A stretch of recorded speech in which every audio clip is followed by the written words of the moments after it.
Welcome back to another episode of the Wrinkly Brain Podcast. This is not our 10th episode anymore. I forgot to change that. Yeah. This is a Smooth Brain EDH affiliated podcast where we like to goof, gaff, talk about the Commander format. I'm your host, Jason, and today I am joined by Cameron. Howdy, everyone. And our very special guest today is Sheldon Menery.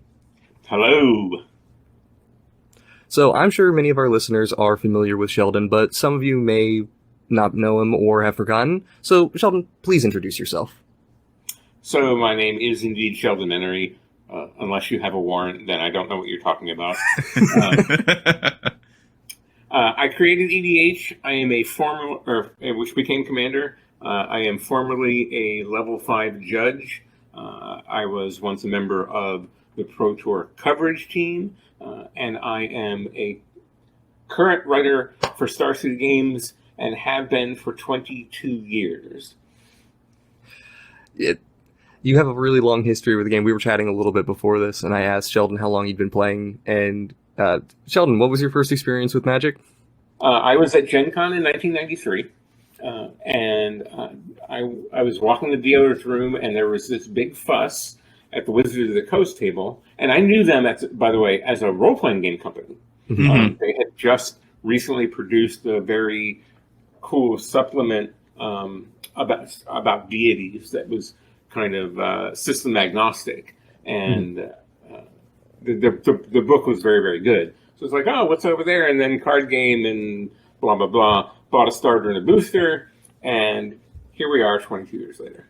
Mm-hmm. 29 years later. Yeah, I was going to say, 30-year anniversary is coming up. 30-year anniversary coming up, yep. Yeah, for everyone at home, Sheldon's been playing Magic slightly longer than I've been alive. So Same. Yeah. I'm sure there are a lot of people. There are a lot of people who weren't around when we started that. Yeah. Now, obviously, Sheldon, you're a pretty big deal in the Commander community as one of the founder of the format, creator of the RC, it's still active member of the RC, handling a lot of issues. But one of the things that's really underemphasized about your career is as being an L5 judge. So can you tell us a little bit about being an L5? Yeah, well, I guess I broke the level because it doesn't exist anymore. Yeah. Yeah, so we talked about that. Jason and I were talking about that. So being a level 5 judge was really about a role that we were performing in the program. When I became an L5 there, I think I was the 6th. But then within a couple of years, we had whittled down to 3. Mm-hmm. And we were basically the leaders of the program. And not only did we function administratively as the leadership, we were also the people that head judged the Pro Tours. So I like in 2000, I think by 2006 or 7, it was just Toby Elliott, Ricardo Tessitore, and I as the level 5 judges. And when I retired from judging in 2011, I had head judged the most Pro Tours ever, which Toby then beat me by a couple of years later, several years later. Mm-hmm. He got a lot more at-bats than I did to hit all those home runs. Yeah. So it was a dual role. We had to be both rules gurus, which kind of don't exist anymore. But back in ancient days, we needed them. I would say that everybody that's probably level 2 or higher has a rules knowledge level of what we would have considered rules guru back in the day. But we had to be the go-to people for that, as well as the both sort of exemplars and administrators of the judge program. There was a pretty big management function as well. Yeah. Okay. The current system still requires you to have approval from higher level judges to take your exams, but back then it was even more so. I remember I tried to become a judge back in like 2015, 2016. And I literally couldn't do it because there just was not an L2 that was available in the region to take the mentorship role that was needed for it. Yeah, that seems like a programmatic failure. I have a lot of commentary about what has happened to the judge program in the interim. Yeah. I suspect that's outside the scope of what we're going to talk about today. Yeah. If you don't mind me asking while we're on the topic, I know it's moved pretty much a lot online, right? The judge process. As far as I know. Yeah. Well, what was it more like back then? Like moving up the ranks from L1 to L5? Like, what's the process? Well, it was very much top down. Like Magic itself, it was very top down. Everything sort of got directed from the Pro Tour level down to the local level. And in the mid 2000s, Magic itself flipped that script. Instead of paying attention to the 400 players that were on the Pro Tour and letting Magic follow them, Wizards of the Coast decided to put the resources regionally where people were playing the Magic. So instead of concentrating on the 400, started concentrating on the 4 million.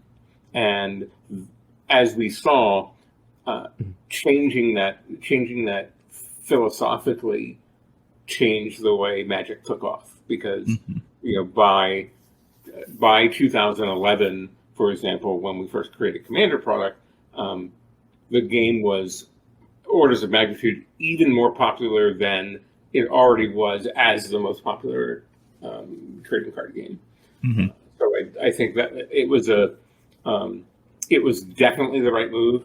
And the judge program followed that, where it was about regionalization, and it was about giving a lot of authority to level 3s in their region to get things done, and not needing approval up top. Like getting to level 3, you still needed some 4 and 5 top cover, but for the most part, everything else got handled from the regional level, where there were regional coordinators, and then there were, in the U.S., I think there were state representatives and stuff like that.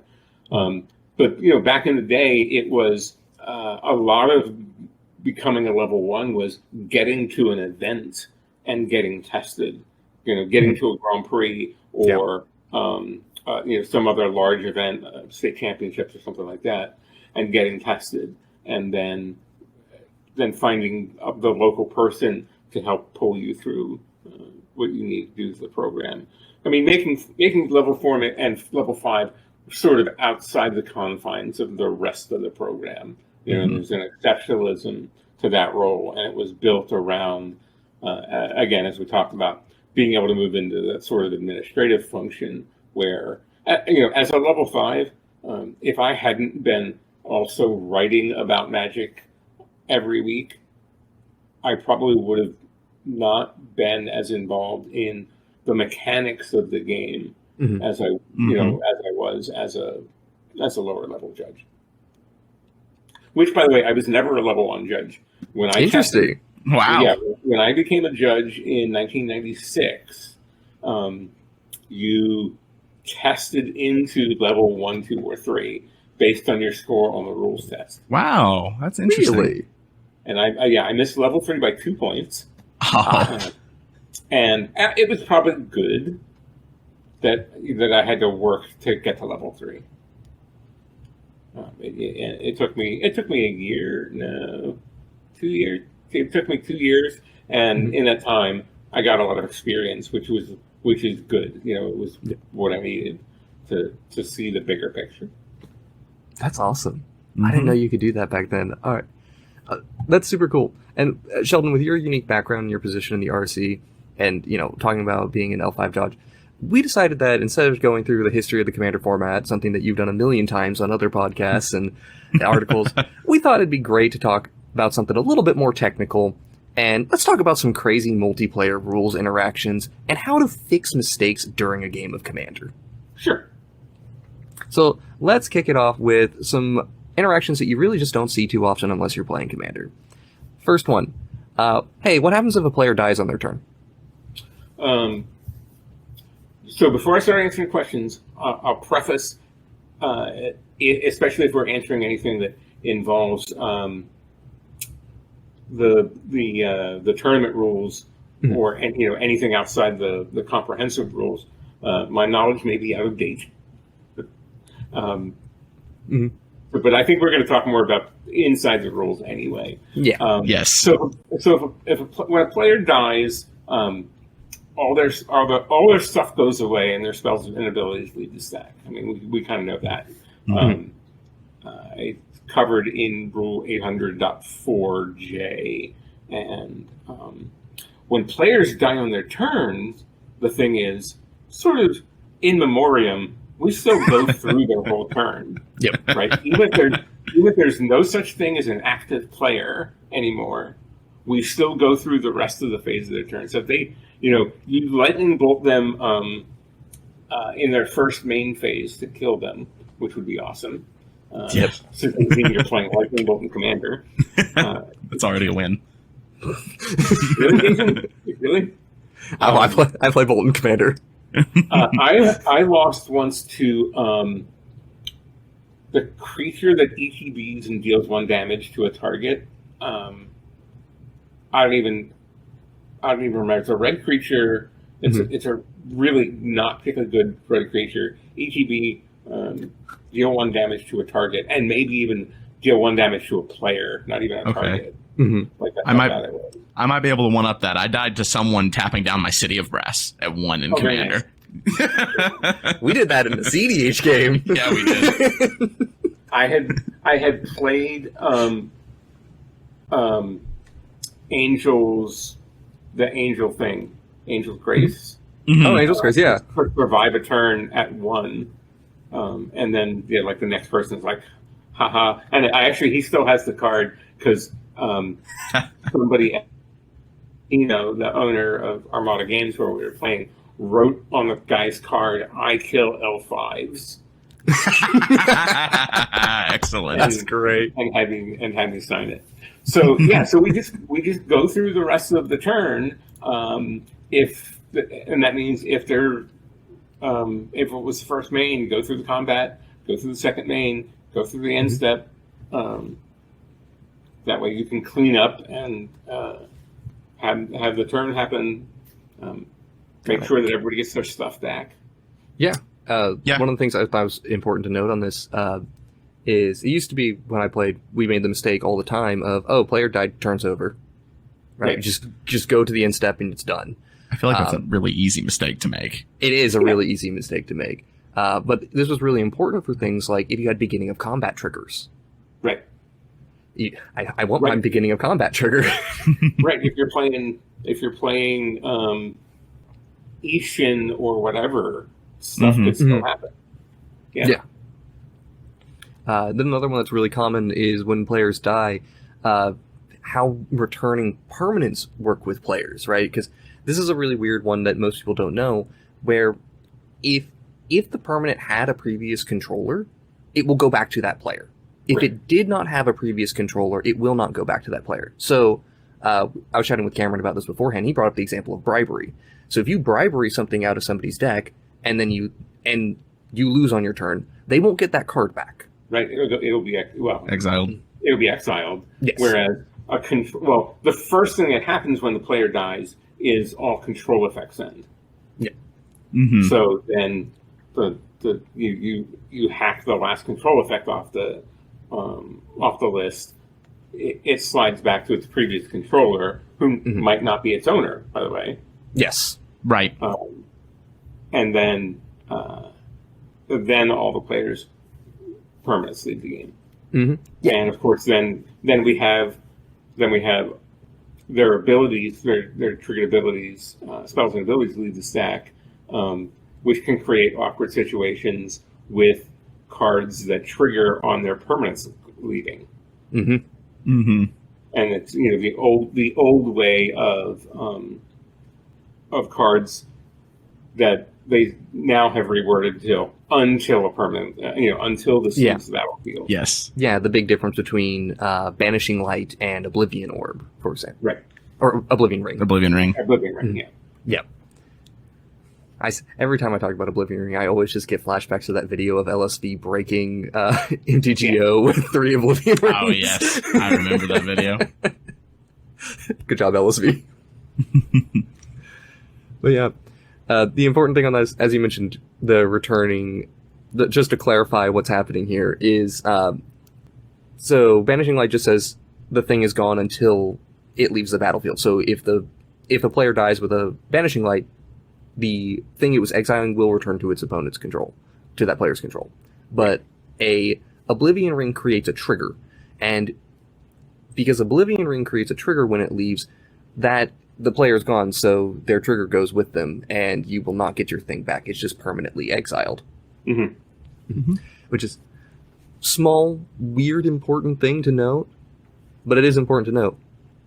Also, bringing up Oblivion Ring and Banishing Light effects, let me just thank you guys for changing that rule on commanders changing zones. Oh, yeah.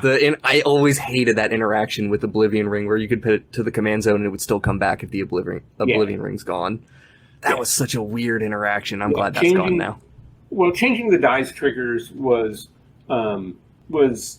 something that we realized the players were playing intuitively one way and the rules were another way. So it caused us. We didn't change it because the players thought of it that way, but because the players thought of it that way, made us think about it. Right? It was okay if they think this. What's the more organic and natural seeming way? And we worked we actually did a lot of work. Toby and I, Toby's sort of the rules guy of rules guys on the RC. I guess Scott is not much of a rules guy, but Gavin was a regional coordinator and a net rep, and I ran. I actually, one of the things that almost never comes up when I talk about my resume because it's so far down the list is that I ran. I was responsible for what became the Gatherer rulings for like 3 years between like 05 and 07. I did that as well. So we took over what were called the D'Angelo rulings back then because a guy named Stephen D'Angelo had collected all of them and put them up on a website. So yeah, I did that for a while, but Toby is generally recognized as our top rules guy because he still writes the Magic Tournament rules. And I've lost the point then. I lost the point I was making. Dice triggers. So Toby and I own the then rules manager at Wizards of the Coast before Just Dunks. We kind of worked quite a bit on making the dice trigger work correctly. And we had kind of figured it out and knew the direction we wanted to go, and then had to wait a while. It was 6 or 8 months between the time we actually figured it out and put it out in a rules update, because we had to wait for the Magic Online folks to be able to code it correctly. Okay. In software, nothing happens immediately. So yeah, we had the solution, and we obviously couldn't say anything, so we waited very patiently. So dice triggers was a thing that worked, and I'm pretty happy we made the change too. I wasn't, it was the original was sort of rulesy people looking at it and thinking this seems right, and then it's good to reevaluate every now and then. So yeah, I think we got to a good spot. I mean, it broke Elenda, the Dusk Rose. Yes, that's the one I was thinking of. Love to see it. but then it made other cards make a lot more sense. So yeah, also it still makes me laugh because the second printing we've got of Jared, that was the one that was in the pre-con, and how he's like, when he dies, he exiles so that he can get the trigger and have it send to the command zone because of that rules interaction. Yeah, it's still funny to me that he does that, but it makes sense with the rules how they were before. Another group of cards that you don't see too often unless you're in multiplayer, We have voting, choosing, and then some cards like show and tell, right? Mm-hmm. These cards that people need to make choices, and in the case of the voting cards, it clearly tells you what you're supposed to do, right? You vote in the active player order, Mhm. right? But the thing is, with choosing cards, you're also supposed to do that. Yep. And the thing is, if you're in the backside of the turn order, too bad for you. As far as the game is concerned, the choices are revealed simultaneously during resolution of the spell or ability. But when it comes to choosing, you're theoretically required to reveal your choice first. I know that there are some groups that will say, okay, everybody chooses secretly, and then we'll flip it up. But that's really not the way you play the card, unless it says so. Yeah. For everybody to choose secretly and then reveal. So, active. If you're the player playing show and tell, you're showing first, and that's all there is to it. Yeah. The big one for me is there's cards like Innocent Blood, things that make everyone sacrifice a creature, or if you're playing Grave Pact, for example, that's a really common way you'll see in Commander. People don't realize that you actually do need to make those choices in that order, because that can really influence the last person's decision. Like, I'm not going to sacrifice my creature unless you sacrifice yours. We can make that deal, but you could always break it, so to speak. It really does have an influence over things, especially if you have any creatures that are, influencing the gameplay. It's like, oh, there's a stacks piece in play. Like, someone's got their, I don't know, say there's an Eidolon or a Thalia in play, right? Like, I'm not going to sacrifice my creature because this is checking Thalia. But I will sacrifice it if Thalia is gone, because it's my least valuable creature otherwise. Yeah. Jason and I were talking before, and he brought up Smallpox as another one that's kind of like, you have to choose it in the order of the card, as well as, like, so does it bounce back and forth, or do you have to, like, do you resolve your whole Smallpox first? You choose your whole Smallpox first. Okay. Because you're active. Yeah. You follow the instructions as they're written on the card. Yeah. Let me make sure that I know the I suppose if I have any rules questions, this is the best time for me to ask them. Yeah, it is. It's actually, because I think I'm not 100% sure it is. You resolve the whole Smallpox per player in order, actually, because I have seen a fair bit of Smallpox being resolved on MTGO, and you actually go through, like, each part. Each player chooses each player. I can't remember what it is in order. Is it discard, then sack, then? Each player loses a life. So then everybody loses a life in order. Then everybody discards a card in order. Then everybody sacrifices a creature in order. And then everybody sacrifices a land in order. And that one in particular is an interesting one in Legacy because of legendary creatures mattering and Caracas being a thing. So if someone sacrifices... You can sacrifice your legendary creature in response to the Caracas, or if you don't know if the Caracas is going, you may want to sacrifice your legendary creature, but if you sacrifice a legendary creature, now the opponent's incentivized to let go of the Caracas since it's a legendary land. Very interesting, like, small interaction, but that's the type of thing that makes me have fun with this. Yes. Welcome to Judges, we're nerds. OG Pox is worded the same way. It's each player does this, then does that. Okay.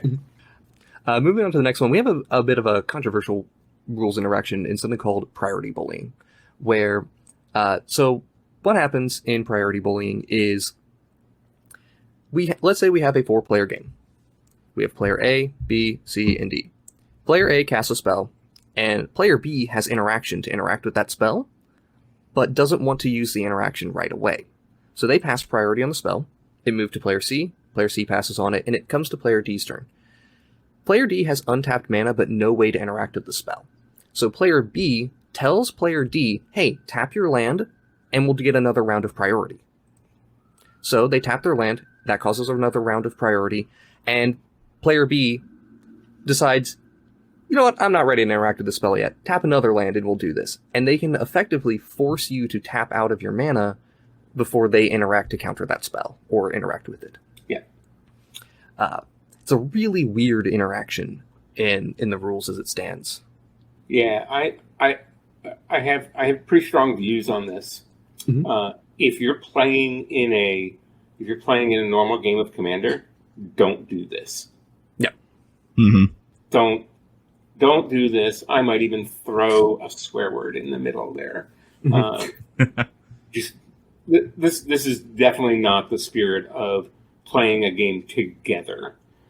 If you're playing competitively, or if your group is a group that's agreed to play in the most cutthroat fashion, I can see it. But we're not talking about sort of playing chicken with the players downstream. I mean, this is different than just using your place in priority order to sort of force somebody else to take the action. Mm-hmm. If you're the second player, you go, you two deal with it, and and there's none of this mana tapping or anything like that. That's a different thing than priority bullying or mana bullying. So yeah, I would say in normal games of Commander, don't do this. This is angle shooting, and I think it's a behavior that's not conducive to a good game. Like, let's say, scooping out of spite. Scooping to deny somebody a combat trigger. Don't do that either. Don't do that. Yeah. Don't. Nope. That's not very cool. We scoop at sorcery speed in this house. Yeah. That's fine. We never scoop. Yeah, I like that you make the distinction. Oh, go ahead. We only scoop if everybody agrees. Like, if there are two players left in the game, they go, and you go to each other. Okay, she's got this. I don't think we need to play this out. That's one thing. That's a legit scoop. Or if you're the only person left in the game, you're like, all right, I'm done. But yeah, my expectation when I sit down with a game is nobody scoops. Okay. Yeah, that makes sense. There's no salt scooping. Oh yeah, salt scooping, definitely. Please don't play through the game normal. One other thing I'd say on this bit on like priority bullying is I don't know if there's a way to like affect rules to make it so that just tapping lands doesn't add another round of priority. Maybe, but maybe. I mean, that seems like a reasonable. That seems like a reasonable solution. Could also maybe make mana bullying a slow play offense. Oh, I would absolutely make that a slow play That would be offense. A good one. Like, that'd be really I don't know if man, I need to go back and reread the tournament notes from Monarch Media when they did Marchesa 2022, because I think they had something in place for addressing this, but I don't remember what their solution was. I do remember it being an interesting one, and I kind of liked it. But yeah, the folks that are doing the administrative things at that end, like there are problems with tournament multiplayer Commander. There are a lot of administrative problems, and I would say, again, for the most part, this is certainly not a direction that the RC is taking the format. Because it's messy, and it's not what Commander's built for, right? Commander is so horribly broken already. Then you add multiplayer on top of it. Yeah. Like, I would never. More power to the people that want to run Commander tournaments, but that's not me. The good news is that I know some of the people that are sort of setting. I don't know about making the decisions, but sort of setting the standards, and I trust their judgment. So that's pretty good. Yeah. Let's go on to the next one. We're going to talk about some replacement effects. Replacement effects are a common thing within the game. Something that's like, oh yeah, if you would do this, draw 2 cards instead, or whatever along those lines. The one we want to talk about is a lot of the draw card replacement effects, particularly our good friend Sylvan Library and its interaction with Abundance and or the Dredge mechanic. Yeah, well, events that are replaced with something else never happen. That's the simple thing. So if Sylvan Library says put back 2 cards that you've drawn this turn, I think the most important one to remember is about in Commander is about replacing draw with things that aren't draws. Because there's a lot of replacement effects that will say, instead of drawing, do a thing and then put those cards in your hand, or look at them and put. So it's not going to trigger a draw effect. So if somebody is playing Nektusar, you can get around some of that damage. For example, like Underrealm Lich is one like that. You look at the top 3 of your library, bin 2, and put one into your hand. Yeah. There was actually a really fun puzzle that I got to have on. We did a recording session for new Dominaria commanders, and I was playing Hazezon Tamar, or the new Hazezon, against the new Sheoldred, and I'm at 6 life against a Sheoldred and a Sazon. Sazon's going to make me draw 2 cards in my upkeep and lose 2 life. And I'm trying to play to my outs and not kingmake here, because I am very dead if this goes wrong. And I have a life from the loam in my graveyard. So to avoid the 2 damage from Sheoldred and try to get more looks at cards from dying, I choose to dredge the loam and not take 2 damage from Sheoldred, but it does mean I drew 1 card, and then I draw another one, putting the trigger on, for my turn, putting the trigger on the stack that would kill me. I had to get the 1 card to get there and not have those triggers on the stack was the important thing. So there's a lot of cool things you can do with replacement effects. Obviously, one of the most common replacement effects people see is Graveyard Hate, with, if a creature would die, it gets exiled instead from, like, Rest in Peace or Dothy Voidwalker. Yep. Right. That's a super important one for a lot of Commander, because a lot of us like to play around with our graveyards. And you don't get those die triggers anymore. Yeah, we don't get our Blood Artist triggers, and we can be very salty about it. But yeah, the long and short of it is, as Sheldon said earlier, if you do a replacement effect, it doesn't cause anything that cares about it. So you have an effect that says replace a draw with milling or whatever, right? You wouldn't trigger other draw effects, which creates some interesting dynamics. But then you can also do doubling up on replacement effects, right? Like if you have Teferi's Ageless Insight, for example, giving you 2 draws, then you can still replace your initial draw with drawing 2 cards, and then replace those 2 draws with 2 dredges, for example. Right. And there you can start getting some weird layers on replacement effects. Yeah. Hey, let's talk about my favorite mechanic in the whole game, Mutate. Mutate is awesome, but it does create some crazy interactions. Now, I actually can't even remember exactly how this works, but when you mutate onto a god that had devotion and then loses its devotion, so it is no longer a creature. The stack stays. 702-140. I definitely knew we were going to talk about this, so I looked up the rule. I looked up the rule number, and 702.140 is the mutate rule. And yeah, if it ceases to be a creature, then the stack is still there as the top thing is not a creature. It stops being a creature, but you still got your stack. Yep. It's just there. Yeah. It's permanent with no types, right? Yeah. It becomes permanent with no types? Yeah. That's hilarious. It may become a creature later, if your devotion goes back, for example.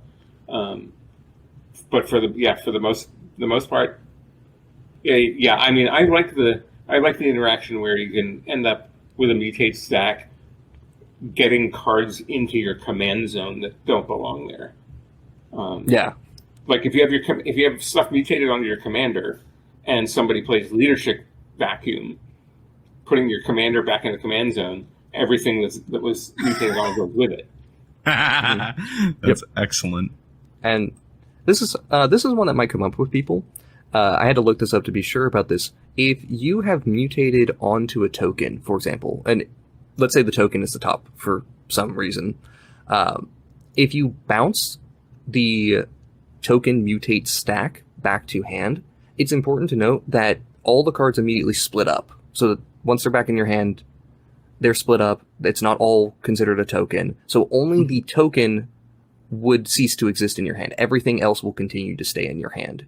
So it does work to bounce. Bouncing a mutate stack does not cause the entire thing to cease to exist. I have a tough time. I have a tough time seeing how people would come to the conclusion that the cards cease to exist at the same time. Yeah, it's one of those weird ones because, like, if you treat the whole stack as a token and they're all in your hand, then it's like, well, does everything cease to exist? Yeah, it's a weird one. But in your hand, they're no longer tokens, right? Yeah, but mutate's just a weird mechanic. Sure is. Right. It's a rules nightmare, man. It is. Let's go on to the next one. Cameron, tell me about Morph and Split Second. I don't know. Morph. So I know Split Second's wonky in that, like, with something like KCI, so you can still activate mana abilities, and KCI is a mana ability. So if you have, like, a Scrap Heap Scrounger, I think's the thing from Kaladesh, if you start sacrificing stuff, you get all those triggered abilities on top. So if they're Croson Gripping, say, your KCI, you still get all of those triggers that would go along with the Scrap Heap Scrounger and anything else that enters the battlefield, all that fun stuff. So you can get around it in some cases. But I have no idea how it interacts with Morph. All right. So here's the wonky thing with Morph. Morphing a creature, like just casting it as a 3-mana 2/2, you're just casting a spell. Whatever. Weird card. But turning it face up is a special action. Special action. Yeah, that's what I thought. Special actions just don't use the stack. You just get to do this, right? Mana abilities are another... I think they're technically considered their own thing, but you can functionally consider them special actions. They just don't use the stack just to tap for a mana. Right. Weird thing, though, if the ability involves a target, though, but it taps mana as a result of it, like you're working with a Deathrite Shaman, that's still a normal ability. Not it produces mana, but it's not a mana ability, which is weird. Right. But and remember with Morph, even though it's special action that doesn't use the stack, you have to have priority in order to do it. Yes. Right. You can't just in the middle of someone voting for expropriate. You can't just unmorph their thing. Yeah, I was sitting here thinking like, oh wait, this smallpox is going to resolve? All right, I'll let everyone discard their cards first before I mutate over my thing or before I morph over my thing that gives me 2 tokens, right? That's not something you get to do. There's also, Split Second, right, its whole thing is trying to deny you priority to respond to what it's doing, but Morph is one of the handful of exceptions that get around that. Which is just so interesting. There's also another cute thing about Morph or various face-down permanents, which is what happens if your commander gets turned face down for the sake of commander damage. Still your commander. It is. Commanderness. Commanderness is an attribute of the card itself, and it's not copyable. And it doesn't matter. That card is always your commander. Face down, transform, flipped, whatever state that you want it to be in, still your commander. So if you have like a Fierce Guardianship, you're still able to cast that even if it's a face down commander, because it is still your commander. It's still your commander. That's hilarious. And like, I guess, do equipment and auras stay attached when things flip? If the thing transforms, yes. Yeah, if it flips. So like an Ixodron comes down and you have like, I don't know, all the auras stay on? Okay. Yeah. It just turns face down. Yeah, the state of a card won't make aura and equipment fall off. Okay. It's very unusual. But it's a really fun one because that's one of my favorite memories of playing Commander early on is someone hits the whole board with an Ixodron and I'm just like, well, here's my commander. To you. Two. I will get this commander damage one way or another. I like the game state Ixodron creates where I'll trade my nondescript card for your nondescript card that may or may not be your commander and my commander. A lot of those trades have happened. Which one of these is which? Yeah.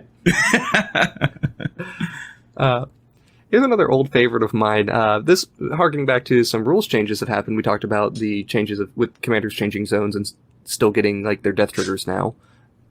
Still love that change. Another old change is used to be that you couldn't make mana outside of your commander's color identity. That was one of the early sort of foundational rules, in fact, that if you tried to make mana outside the color identity, you would get colorless instead. Yep. Which led to some very interesting problems for old Centriplet decks. Yeah, for example. You just had to hope somebody at the table was playing your color combination. Otherwise, it doesn't matter if you can look at their hand and say, I can cast spells from it. Right. Find their soul ring. Yeah. That's your best bet. I'll be honest that I was the last holdout on changing the mana thing. Really? Yeah. Interesting. It took the other 4, because Alex Kenny was still on the RC back then. It took a while for them to talk me into doing that, into sort of being on board with the change. Mm-hmm. But at the end, I'm like, all right, who is it? Who and what is it going to impact? And somebody said, well, it never comes up in a game of Commander. I'm like, well, of course it doesn't come up because it can't. Yeah. Then it was increasing. It was really affecting just the copy and steal kind of decks. So it was very much a change that was better for blue than everybody else. But in the end, I think the amount of times that it will come up in a Commander game are so few that there certainly wasn't any concern about it sort of breaking anything. Yeah. And the fact that you can now, you can play Birds of Paradise or Darksteel Ingot, and if you play one of those old cards like Centriplets, you can make the mana. Most of the newer cards let you pay mana as if or mana of any color. So both the RC and Studio X got on board with letting you play your opponent's stuff. Yeah. Also, was this rules change happened a little bit after the introduction of Converge, right? Which is like one of the handful of mechanics that would actually care about this in the Commander format, but I have a vague knowledge of when the timing was. I'd have to go back and look at whether it was 2013 or 14 or 15. But it was. I can definitely say it's 2014 or onward, because that's when 2014 is when I really started playing. So I definitely played with the old rule. Okay. But beyond that, yeah, it would be probably close to that area. I doubt it affected that decision very much, but at the time you had at least a new mechanic that was introduced that benefited from it. Right. Being the number of Converge, being the number of different colors of mana you spent. Yes. Yeah. Yeah, sure, but I doubt that. Again, that doesn't seem like people are going to build their decks around producing an extra mana so that they can draw an extra card with Brilliant Spectrum or whatever. Yeah. Let's go on to the next one. Let's talk about failing to find when you are searching your deck. Commander, the format of tutors. Yes. I think I actually know this one. So if it's something like a demonic tutor or vampiric tutor, you are allowed to fail to find. If it specifies the card, though... No, it's the other way around. Sorry. If it specifies the card, you are able to fail to find. So, there's this really classic example with Gifts Ungiven. I can't remember who did it. It was, the Greater Good Dragons deck on Pro Tour. And he Gifts Ungiven... This isn't Commander, but it still applies. He did with 4 different card names. So, he Gifts Ungiven for only 2 things. So, if you Worldly Tutor, you can fail to find. Whereas, if it's, a Demonic Tutor... or a Vampiric Tutor Diabolic that just says a card in your deck. There is a card in your deck you can find. You are legally not allowed to fail to find. Yeah. The big thing is burden of proof, right? If you have a burden of proof, you need to show that burden of proof with your tutors, right? If you have a mystical tutor that says find an instant or sorcery, you have to find an instant or sorcery and show it then. But you could say, well, I can't prove to you that there is an instant sorcery in my deck, and you can't prove that it's there. And I don't have to show you, so I can choose to not find one in that situation. But with Demonic Tutor, well, so long as there's a card in your deck, they can easily just look at your deck and go, there's a card. That's There's the a card. one. Put it in your hand. And this does also matter for discarding a card, for example, like discard a card at random. Well, I don't have a card. Oh, yes, you do have a card in hand. I can see it. So you have to do it. But this matters for the most part in the Commander format for our good friend Opposition Agent. Oh, that's a card, huh? Yes, yeah, that sure is. is. They control you during that search. So unfortunately, if you are searching, you don't really have a choice. You have to go and do it. But there is one interesting thing that came up recently in I believe it was Playing with Power video. It might have been Play to Win, not 100% sure.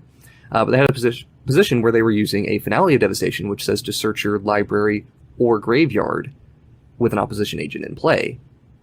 And they were just like, well, no choice, gotta search the deck. And it's like, no, actually, you can choose to search the graveyard, and that person does not control it. So you would still have control over searching your graveyard.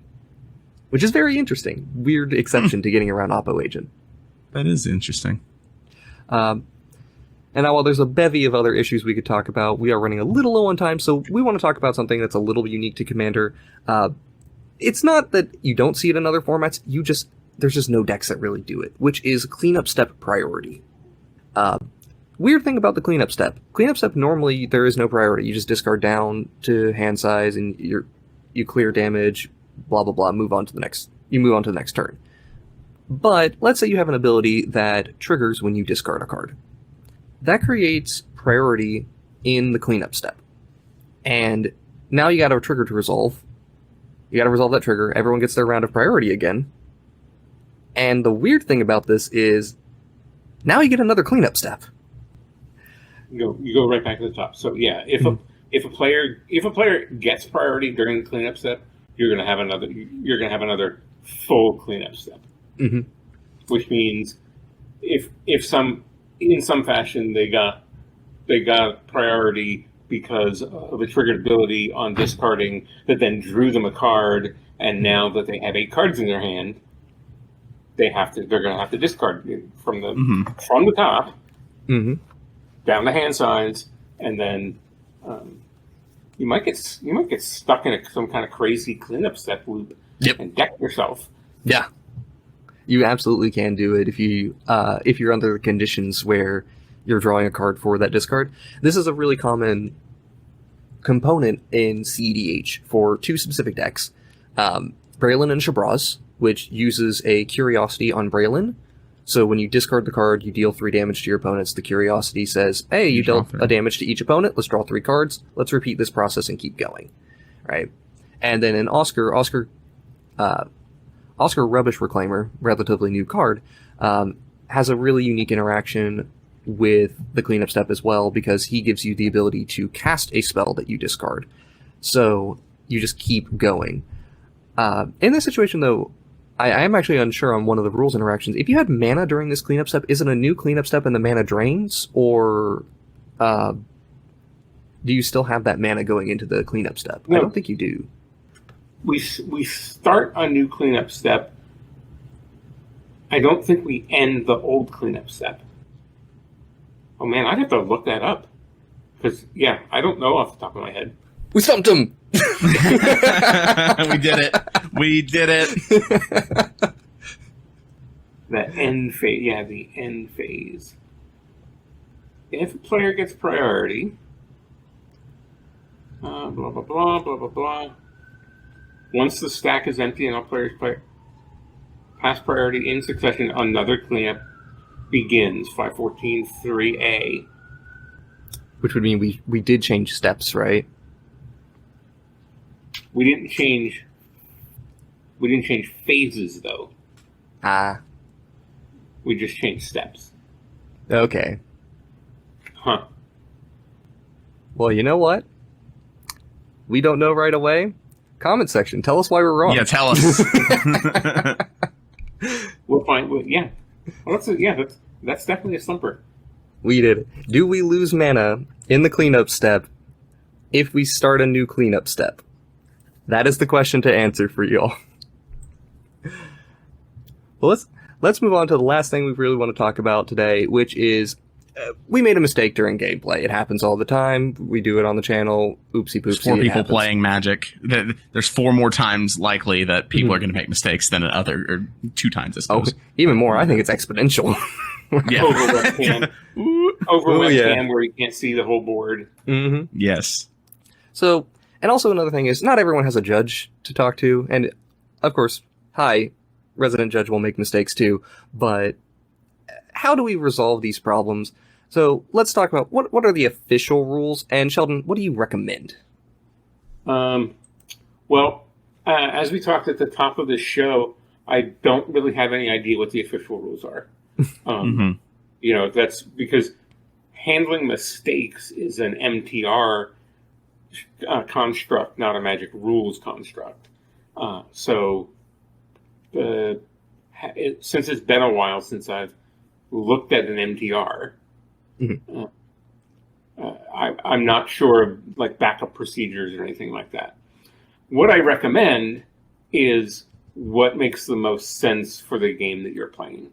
And I think most commander groups probably should be relatively liberal about how they make, how they rectify the mistakes. Because I think you want the most organic game, right? Yes. You want the game that you want the game that was supposed to happen, not one that happened because of those mistakes. You never want the actions, external game actions to decide things inside the game. So we're like, when the RC plays together, even on stream, we're like, oh, last turn I was supposed to draw a card from this trigger and I forgot, and it's draw a card. Really, we are really, really loose. I mean, super loose. About, that creature wasn't supposed to die, and we had a situation the other night where I thought I was dead, and Gavin attacked me with lethal damage, and I had scooped up my cards and stuck the pile on top of the deck, and somebody in the chat was like, "Oh, he couldn't attack you because he put 2 counters from Orzhov Advocates on one of his creatures." Oh, and yep. And he said, "Oh yeah," he said, "I thought that meant only that creature couldn't attack." And I was like, "Oh no, yeah, chat is right." That so since the cards were still right there, like it was clear which cards had been on the battlefield, and we're on video, so we could have actually recreated it if we wanted to. Yeah. I just pulled the cards off and put everything back in play and continued on. Obviously, in a tournament, we wouldn't have done that, right? Yeah, of course. Once I had mixed battlefield and library, the game was over. That's when it gets tough. Yeah. I mean, I really do recommend, again, making the choice that's best for your group. And if your group has agreed to beforehand to be super tight with play, and you miss a trigger, you miss a beneficial trigger, because I think these days the opponent gets some choice, an opponent gets some choice in whether. So how do you resolve that in multiplayer? Like which opponent gets the choice? Yeah. So if you want like more official rules, I will say I'm an L1 judge. Was an L1 judge. Some of these rules, interactions, and tournament keeping stuff were in the L2 category for me. So I may not have all of these perfectly, but I will do this to the best of my ability to explain what you're supposed to do in a casual versus, what you would do in a competitive setting. So in a casual setting, the first thing you need is consensus that this is a casual setting. There's nothing at stake. This is the most important thing, is that a little bit of consensus, because that does dictate what rules you want to use. In the casual setting, what is recommended to do is, if there is a rules infraction, fix it right then and there, right? I missed a trigger. Okay, that trigger goes on the stack right now. Yeah. I drew an extra card. Put that card back. Right? Ideally, shuffle it into your deck to keep it randomized, but, put it back. We did a thing. In the competitive settings, obviously, you would have a different means of resolving this that would involve a judge intervening and not have the players have any say on it. Like one of the common things in a casual setting, like, oh, I drew an extra card. Cool, we'll put a card at random from your hand on the bottom of your deck. Right? Or on top of your deck. That's the solution to this one. Right? Because, we can't guarantee what card that you drew, right? Well, judging it regular, does judging it regular still exist? Mm-hmm. Yeah. I mean, Jar would be my default for Commander games then. Yeah. However that document says do it. That would be my official recommendation. Official recommendation, yeah. Yeah. And the difference I bring that up is because the difference between any type of, even at regular rules enforcement, the difference here is what to do with triggers is, as you said, opponents get the choice, right? Mm-hmm. And the important thing is in a multiplayer game, you need all players to agree that trigger goes on the stack. So if one player is a holdout, you won't get it. Oh. That's the issue. So if you do it at the casual level, you have an agreement already at the beginning that says we're going to fix it, and that means you get your trigger. Mm-hmm. So let's talk about it. I will try to give the official thing, and you know what, Cameron and Sheldon, both of you give me your recommendations of what you would like to do in this situation. So obviously, common scenario of I drew an extra card. What do I do? What do you think? What do you like as a solution? Go ahead, Cam. Okay. I think in a lot of Commander games, there's a level of trust you need to have with your pod. And I tend to be a trusting person. So I don't even really care if they shuffle their library or not. I will trust them to be like, okay, this is the card I drew. I will put this card back. And they just put it back on top. That's generally how I would do it. But I'm pretty chill when it comes. Exact same for me. This is the card I drew. I'll put it back. Yeah. That is what I prefer as well when I'm doing it at the casual level. If you do want to try to be a little more careful with your rules enforcements, one of the things you can also be careful about is if there's any known cards in any zones. For example, the bottom cards of your deck may be known, and if you need to like shuffle a card back in for a rules infraction reason, you would try to keep those known cards separate from everything else, shuffle that deck, and then put those known cards back on the bottom. Or if the top card was known from, say, like Sensei's Divining Top or a Ponder, right? Mm-hmm. You would try to shuffle everything else but those. Right. Mm-hmm. But that's a common enough one. Here's one. I mistapped my mana. I meant to leave a white up so I could have my Swords to Plowshares available. Mm-hmm. I meant to have 2 blue up so I could play this counterspell, but I just tapped poorly and tapped all of my dual lands before tapping my basics. What do we do? As I said, I'm generally pretty forgiving. Be like, okay, yeah, like Magic is a hard enough game as it is. Let's just there's no reason to make it even harder. I agree, and the reason I agree is I would prefer that players play faster than more technically correct. So if then they realize that the more technically correct way, and again I do this all the time. We're loose about this as well. It's like, oh wait a minute, I needed to leave. Like, I'll do a bunch of things, pass the turn, then look at the mana and go, okay, well here was the correct way, because that way I'm not eating up other players' time by making sure that I've perfectly tapped my things. But again, our agreement is to be that loose. So I wouldn't assume that. I would make sure that was the game we were playing. But I think that's the right call for most Commander games. Mm-hmm. Yeah, and I'm the same way. Like, unless I'm playing for stakes, in which case, you tapped your mana. Sorry, messed up. Usually, if I catch it on myself, I will just say like, oh, I messed up. Whoops.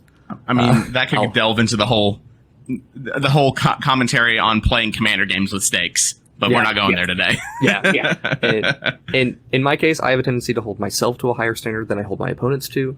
Right. Which, I missed my trigger. Whoops. That's fine. But when it comes to the tap mana thing, same issue. Like, sure, retap. You can prove to me you could have cast both those spells just by showing me the card in your hand? Absolutely. Yeah. That's fine. Again, I want an organic game. Mm-hmm. Mm-hmm. All right. Now here's one where we might get a little bit different of opinions on. I missed my trigger. So missing triggers is a little harder than like drawing a card because it depends upon how far the game has progressed. Like if you had a Bob trigger you missed on your upkeep, and then you've brainstormed and your commander drew you 2 cards and all that, you could in theory just be like, okay, flip the next one. But that one's a little more difficult because you don't know which card you would have flipped off the front, and like it may have killed you if you were at a low enough life total. But depends upon the trigger is kind of where I lean. Yeah, yeah, I'm more on the again be loose and just let the trigger happen. Good, bad, or indifferent. Yeah, Now, I think we have a sense of how long is too long to wait for that trigger. If it's a couple of turns, 2 players have played in the turn cycle, it's like, oh, I missed the trigger. If it's one that's going to significantly impact the board state, maybe not. But for them, even like if it was a Grave Pact, it's like, oh, we all missed a Grave Pact trigger. The people that I play with consistently, we'd probably resolve that. If it was, oh, hey, 7 turns ago somebody missed a trigger. Well, obviously, but in the generally, I think within the turn cycle, I think that's a reasonable thing to do. Will it create an awkward moment? Yeah. But the who wins the commander games is not that important. Right. The fact that you're the fact that you're enjoying each other's company and playing together is, Commander is a social format first, a mechanical format second. So What I like to tell people is I like to do a cool thing one game. If I've done the cool thing, then I really don't care what happens after that. I'm just happy to be there. The perfect game of Commander is everybody gets to do their thing. Something epic happens. Somebody wins. Yep. Right? I agree. It's that simple. Which is probably a good transition point. Yeah. Just to bring up the missed trigger thing. Officially, obviously, we're in the casual environment. You are supposed to it doesn't matter what the trigger is, just put it on the stack. I agree with the 1-turn rule, like as a rough way of going, and that includes even the detrimental triggers. There's a difference for me between a Loro gaining 2 life and you forgot to pay for your pact. Either way, go onto the stack. But Aloro is the one real exception for me. Aloro is my tilt button. Because it's never just one trigger with Aloro. You gain 2 life and you cascade into like 6 or 7 different triggers that were missed because you missed that one instance of life gain. It creates such a huge difference on the board state and keeping track of how things have changed that sometimes Aloro is maybe the one deck where I will really hold them to their triggers. Or I might, if I have an Aloro deck at the table, I may not do the casual enforcement. I may do a regular enforcement where everyone has to approve of it, and I will be the holdout on the Aloro trigger because, come on, there's so many triggers that come because of this. Yeah. So I reached out to Sharlet, Sable, one of the members of the Commander Advisory Group, and she confirmed that yes, that mana pool is empty at the end of the step. So if in our cleanup step we get priority and there's mana, it empties before we start a new cleanup step. Wow. Yeah. That's really interesting. All right. Comment section, you got beaten to it. Let's go on to the next to another one here. A spell or permanent can't be countered, or it had hexproof, and we didn't realize it, and it got countered. Easy enough. Put it back in the zones or wherever it needed to be beforehand. Just roll it back. If you try to kill a commander with indestructible, you Doomblade it. You put the Doomblade in your hand and the creature back on the battlefield. Is that it? Yep. That's it. That's what I like with it as well. Yeah, in the case of a counter, I also try to... This is a rollback situation, right? I like to roll it back where... Let's say we had like Sir Conrad, for example, and because that thing went to the graveyard, we had a Sir Conrad trigger that triggered something else. I would try to roll back those triggers as well if I can help it. Yep. But that's another one where like, turn cycle happened or whatever, right? If it's changed if a lot has changed because of that trigger, then it's like, okay, those triggers get to have happened even though they didn't actually have something to trigger them. Yeah. Yep. And again, this is what's right for the group that you're playing with. Mm-hmm. And that's consistently the answer here to all these things. If you need there to be an official answer, maybe examine your life choices. But in general, I think that there are enough official sources that cover these things, so you can look at the MTR or the JAR or whatever and find the answer. But yeah, really, the read the room is the right call. Yes, that. Yeah. All right, we got another one. Let's talk a little fun with replacement effects when it's my opponent's replacement effect. Hey, there are 2 Notion Thieves in play. What happens? Yeah, why don't we let the last thing that we answered be the last thing we answered?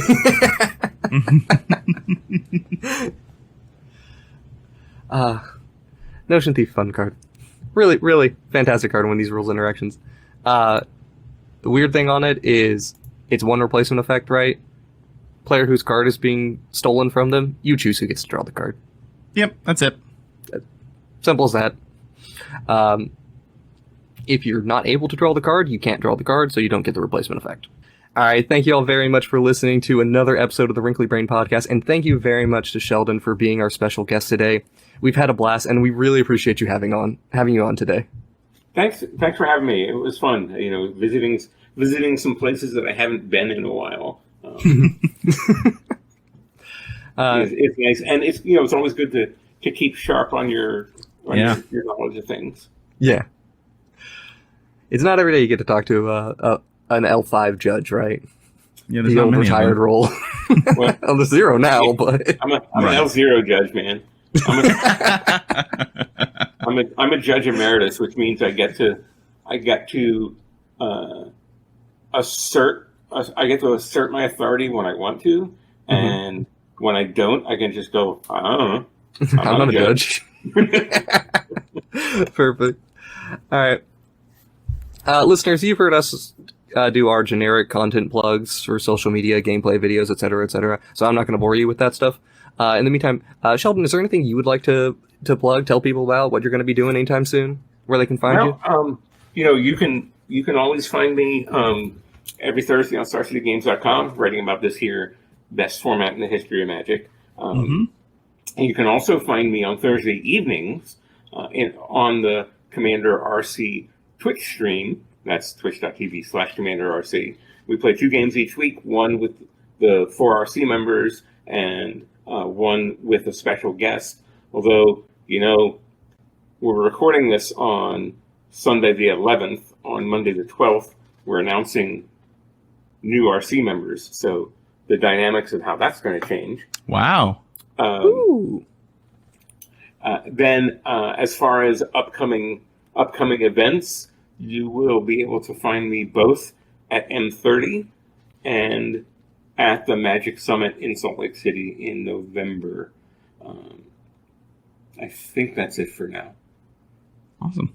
That's awesome. Well, and I'm going. I'm going to Portland in a couple of weeks to stop by a certain educational institution and record some episodes there, which are going to be a lot of going to be a lot of fun. Prof asked me who my dream pod would be, and I gave him some names to see if he could get them to play what commander variant we're gonna play. You'll have to tune into the episodes to find out. Wow. Just asking, Shuffle Up and Play is going to be the episode? Yeah. Awesome. Fun. That's going to be really fun. Yeah. So look for those. All right. Awesome. Once again, thank you to everyone joining us today, everyone who's listening, and here with Sheldon as well. So I'm Jason. I've been with Cameron and Sheldon here, and I hope you all have a wonderful day. We'll see you again in a couple of weeks.